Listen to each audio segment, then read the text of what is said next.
Hello, everybody, and welcome to the Mario Cristobal Show. Joe Zagacki, Don Bailey Jr., University of Miami head coach Mario Cristobal, and the Canes are in.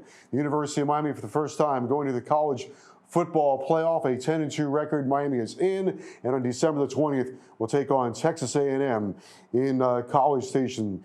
Coach, congratulations.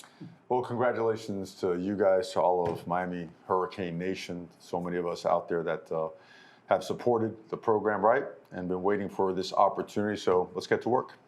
Coach, you came to University of Miami with a blueprint, and you turned it into the real print. I mean, this is really what has happened. Go through the journey a little bit about from year one through now, and some of the highlights and things that have led to this success. Well, I mean, I remember taking a plane ride over here, like for good, like we're doing this. We got the call, the lifelong dream. And it goes from a lot of excitement to, watching film on an iPad and going, buckle up, because there's going to be some really painful steps that we're not going to be able to skip. And that's always the hardest part. But, it's like our belief, our love for the University of Miami. I mean, it's, what it is. It's like all of us. You cut us open, we bleed it. But there's so many people, I get to speak, but there's so many people that have invested their entire existence into talent acquisition, strength and conditioning, nutrition, training, academics, development. You guys, the way it would take hours to go through the whole thing. But one thing that was, I would say, very consistent was the progress all the way through some brutal moments, through some really trying times. But like, we have the type of people that outside noise is never part of the equation. The equation all rests inside the walls, right? And inside our minds and inside of our hearts. So it's another sign of progress to get to this point, but we've quickly turned that excitement about getting into, all right, now let's go emphasize our 1-0 processes. You read my mind. We've worked together too long, because what I was thinking of is I remember watching you at Oregon when you won the Rose Bowl. And I'll paraphrase, but I think I'm right. You said something to the effect of, as you held the trophy, we went from 5-7 to 6-5 to 8-5 to Rose Bowl champions. And you've had a similar progression here. Actually, I've been waiting for that speech. Now it's going to be a little bit different because you have not a bowl game anymore. It's a playoff game. But the progression, very similar. And it's always that, because if you want to build it to be sustainable, you have to layer it the right way. And if you microwave it, that thing might explode the following year, and then for multiple seasons. And the whole thing here is to make sure Miami achieves what it's known for, to once again become one of the most and the prominent program in the country. And there's still a long way to go, but to be able to sustain that year after year, and that's the challenge. And that's why, again, we're lucky to have awesome people that pour their heart and soul into this thing. And one group that pours their heart and soul in is your players. And the group that comes in, and you just had 19 all-ACC players that were just announced. It's a record here for the University of Miami. Talk about that and what those guys have poured into it. Yeah, I mean, you couldn't ask for a more dedicated, committed group, a group that they're so much fun to be around. You watch them practice. Every day there's energy out there, and then as a coach, you don't want to let them down, and you're not going to let them down, in terms of your effort and what you provide them with to be successful. But you always want to grant them the opportunity to keep playing, to keep playing significant football. And the fact that they get to be the ones to take Miami into this next step for the first time in school history, I know it means the world to them. I mean, you could feel it. I mean, they already are naturally very upbeat, energetic, high urgency guys, and what you feel is now another level of that. So really excited about the way we're going to be practicing.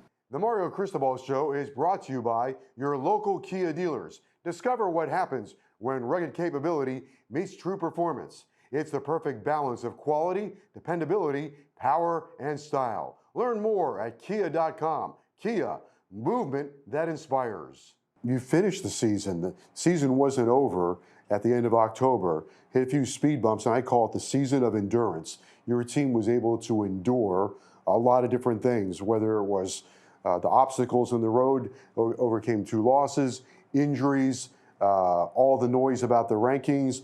Your team fought through all of that, and every single week in the final month of the season got better. Every game you topped the previous game. We talked about having an epic November, we did. And they exercised one of the most powerful things that we all have as human beings, and that's the power of choice. They chose to crank up that energy. They chose to bring elite levels of effort to practice and preparation. They chose to be physical and to up the level of technique and fundamentals and execution. And when you do that, you're able to cut it loose that much better come game time.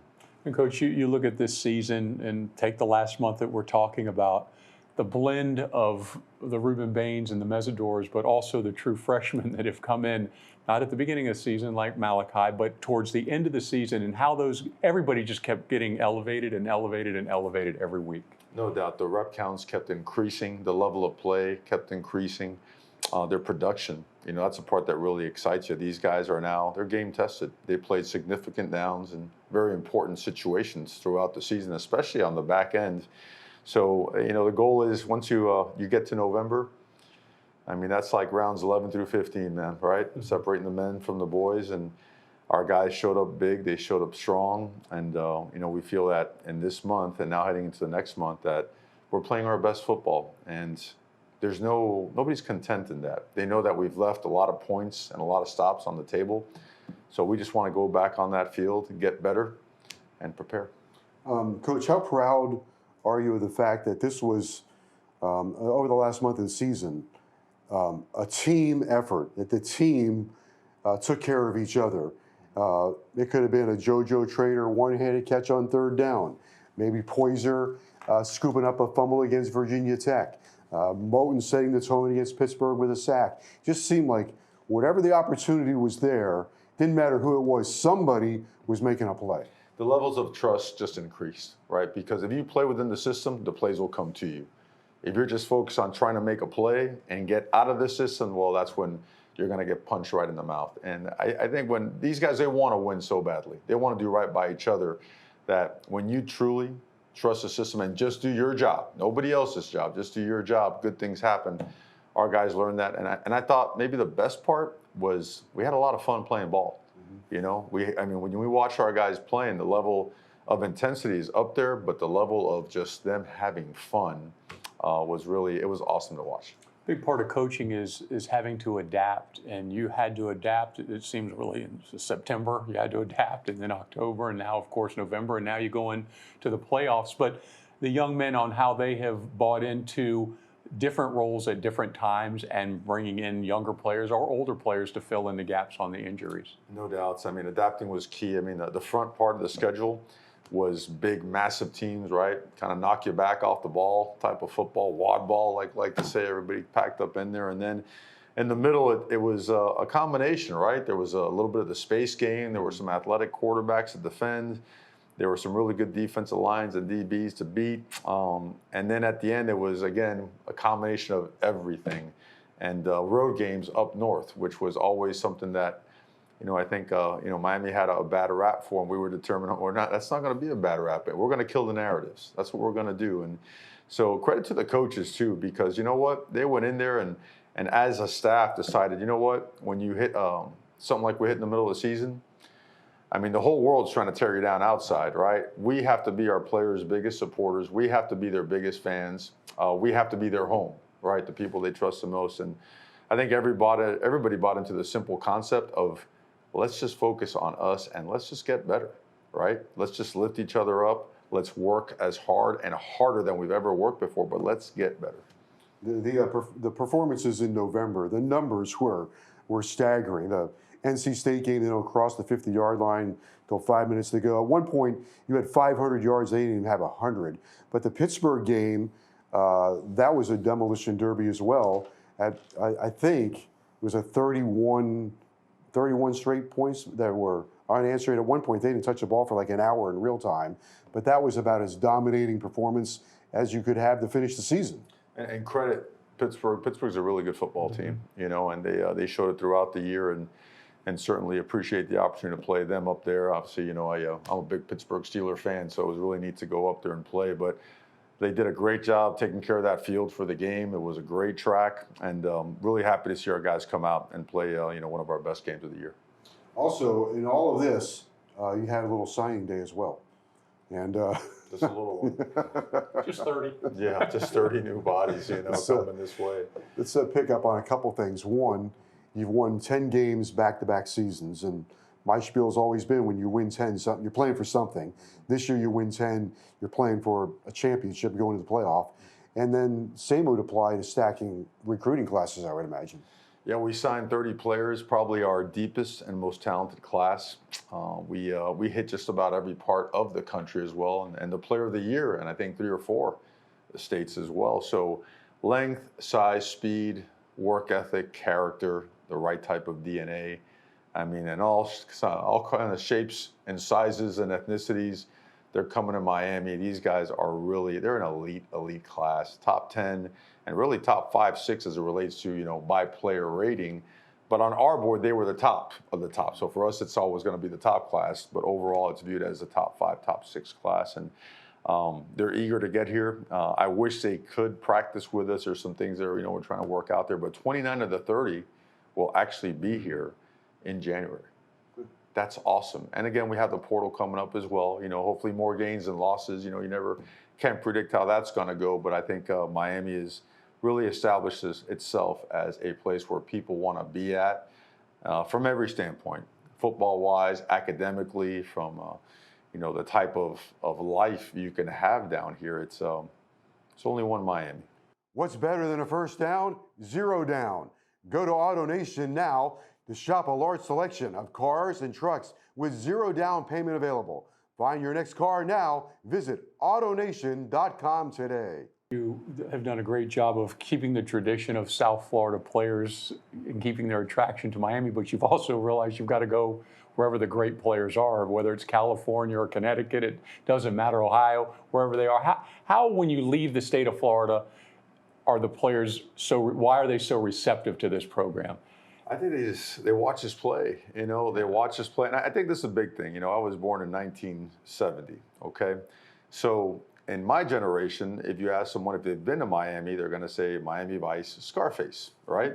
So whenever, these players are very interested, and you know how recruiting is, people out there, they know if a family comes to Miami and Coral Gables, they're going to fall in love with it. How can you not, right?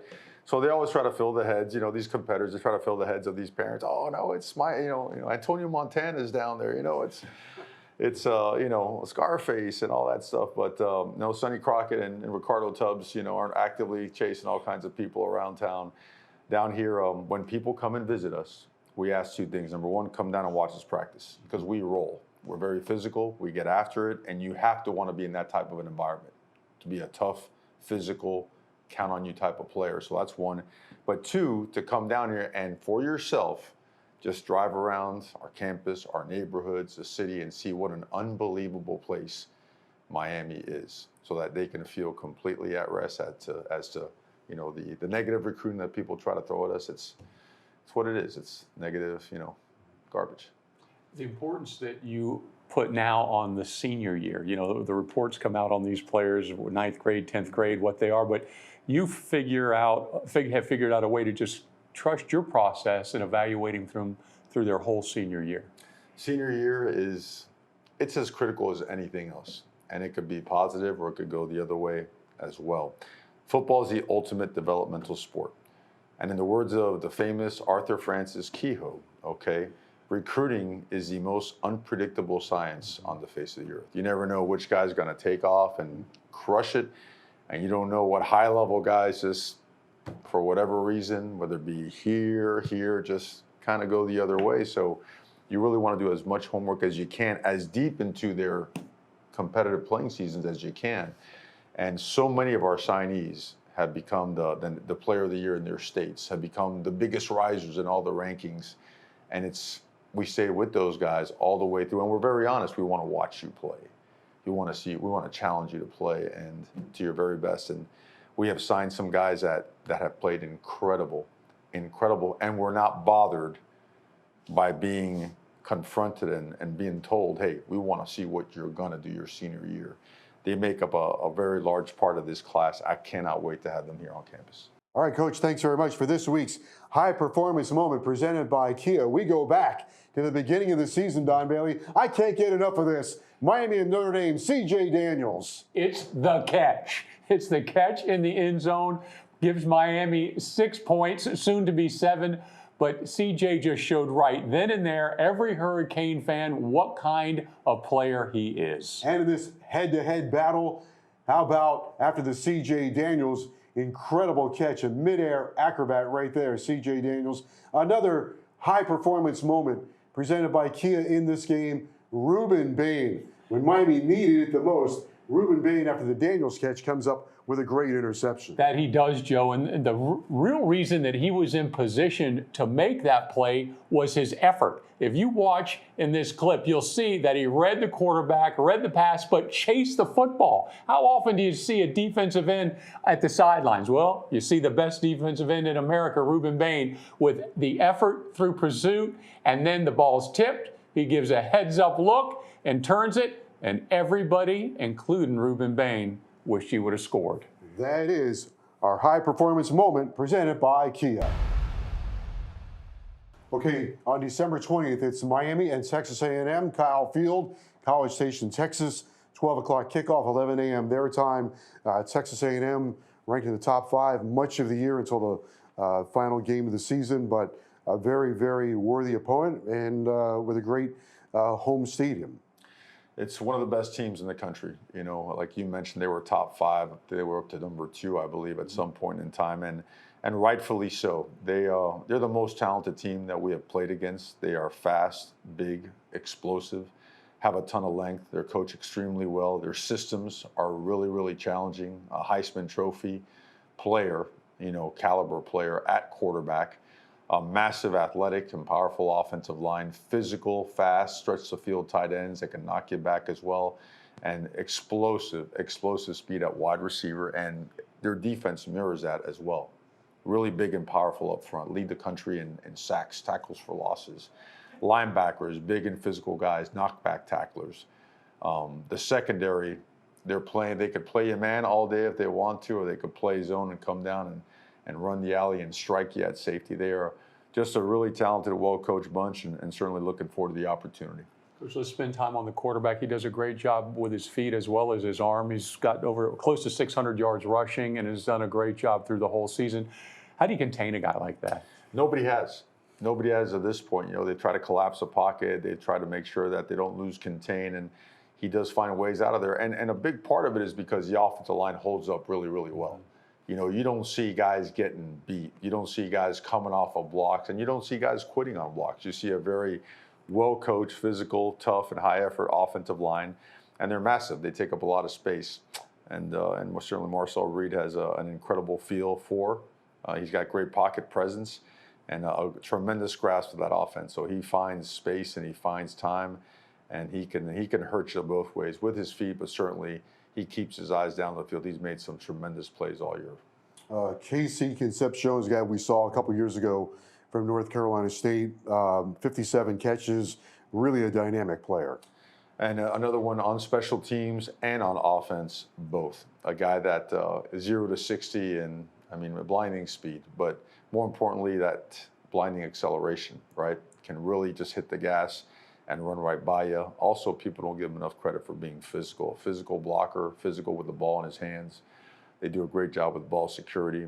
Just a team that is extremely well balanced, really not any weaknesses. Go to their defensive line. We've looked at them a little bit, Coach. They've got great size, especially on the inside, but they're also athletic on the perimeter. They are, and they knock you back. They control the line of scrimmage. They put you in very difficult down and distance situations. They're very exotic on third down, right? Very challenging. They try to really mess with your IDs to put the quarterback and those offensive linemen in a pinch and bring pressure, bring heat from everywhere. And they've knocked quarterbacks, into next week with the way that they bring it and their physicality when they're chasing down quarterbacks, ball carriers, and whatnot. So really impressive group. I was going to say, Coach Elko calls his defense. We've seen him a couple of times when he was at Notre Dame, then at Duke, now at Texas A&M. And the crown jewel has always been his third down defense. How important is early execution, for your early down execution for your offense? Well, I mean, offense efficiency on first and second down is the key to being more successful on third down. But you know what they do? They do a great job on honing in on your tendencies, and they get you in those long down and distance situations. So offensively, anyone that has a chance to play them has tried that. Not many have had success, so certainly a focal point. Coach, you go into this ball game, and it's not a bowl game. That's the clear thing. It's game number 13, but it is game number 13. It's not a bowl game. There's not gifts and prizes and dinners and banquets. This is a pure business trip. Absolutely. This is not a reward. This is not a bowl game. This is game number 13. And we've earned this opportunity, and certainly just excited to get to work. I think you know us. We don't say much. We won't say much during the week. We know the tremendous opportunity. We know that we have a great football team that we're playing against. We just got to go to work and prepare, put the focus on us and our opponent, and make sure that we do our absolute best for the next 11, 12 days. The turnover takeaway battle in this game, very important. I don't know that you get enough credit for the way you protected the ball this season. Less than a turnover a game this year. So that's going to be huge. You've done a good job protecting the ball. They're a little bit upside down in terms of the takeaways, so that could be a big part of this game, right? It is, and by the time we get to that game, we wouldn't have played for 3 weeks. Right. It'll be the first game in 3 weeks. So what you do in practice over the course of the next couple weeks is critical as it relates to ball security and ball disruption, right? Pre and post snap discipline as well, being that you're on the road. All the things that we all know are critically important. They have to be hammered and they have to be executed. Coach, you bring up the 3 weeks. How do you prepare the team in the sense that it's almost a training camp before you start, and 3 weeks later is your first game? Well, now it's 3 weeks later and it's game 13. How do you approach that? Well, I think what you do is, number one, after that last game, being that we had last week, we didn't have a game this past Saturday, is you recover the bodies, but it's strength and conditioning, because you want to be a weight room strong team in November, December. You have to be. I mean, to me, the weight room and your levels of fitness have to be at the top of the priority list. And I remember in a brief meeting, one of the best days I've ever had since coming back, a brief meeting, an opportunity to meet with Coach Riley, Pat Riley, who to me is, man, and I'm an old school Laker fan, that if anything he could drive through to me was, and they have the best culture, right, all of basketball, was make sure your team is always in elite shape. Make sure they're in elite shape, right? Can never allow fatigue to take over. So that was a big part of last week, as well as working technique, fundamentals. And now this week we transitioned back to essentially 2 weeks worth of game week. Treat this Saturday like a game and practice through it, and practice Saturday like it's a game, right? You take a little bit off the body, but you're making sure that your next week's practices aren't such a spike where your bodies take a hit. We're already in really good shape. I think we maintained and actually improved those levels a little bit last week.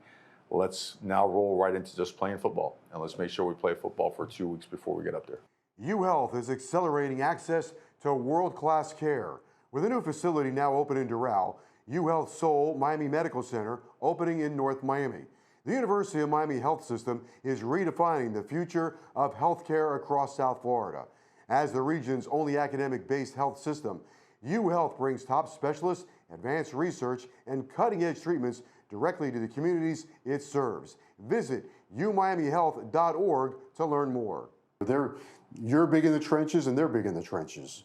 Yeah, they're the most talented team we faced. There's a reason they were undefeated up until that last game, and certainly, again, some of these games could go either way, but they could very easily be 12-0, and in their victories, they've been dominant in just about all of them. So, again, very talented team, a lot of credit, a lot of respect for them. A lot of conversation is going to be about going in front of 102,000 or 110,000 and going into that environment. Fortunately for you, you were there a few years ago with the University of Miami, but have been there 3 or 4 times in your career. How do you prepare for that? Well, it's an honor to be in this situation, and certainly give them credit for an incredible atmosphere and environment, and you prepare. That's the only way to put it. I don't think nothing can actually duplicate that, but prepare. Before we let you go, just the broad view of your program again. Back-to-back 10-win seasons, playoff game coming up. You've got this thing trending very much in the right direction. Well, I like to think of it as our program, all of us. Like we all invest our lives in this thing. yeah, it's progress. I mean, we're getting better. We're not we're nowhere near content. Like our goals is beyond the galaxies, man, and we want to roll. We want to get to work. We want to go. We're handling every now media opportunity we can early now, so we could just kind of get back in the submarine and go under and do our work. But it's exciting because a lot of work had to be done to, so to speak, get the plane off the ground, and the trajectory is that way, and nothing's going to stop it. So we're really appreciative of all the people, all the men and women, behind the scenes that just absolutely bust their backs to make sure that the University of Miami football program has an opportunity to continue to elevate. Well, congratulations. As we saw, I mean, listen, this is a new era of college football that the University of Miami is now a part of. One of the great brands in the history of college football is going to be center stage. And as we saw, this thing's not easy to get into. 12 teams get into this deal, and so it's hard. It is, and that's getting in is really, really exciting. But once that is established, once that's done, the focus quickly turns to what we do, our processes. All right, congratulations. Best of luck against the Aggies. Thank you, and go Canes. All right, that's University of Miami head coach Mario Cristobal. For Don Bailey Jr. and Mario Cristobal, I'm Joe Zagacki. Thank you for joining us, and go Canes.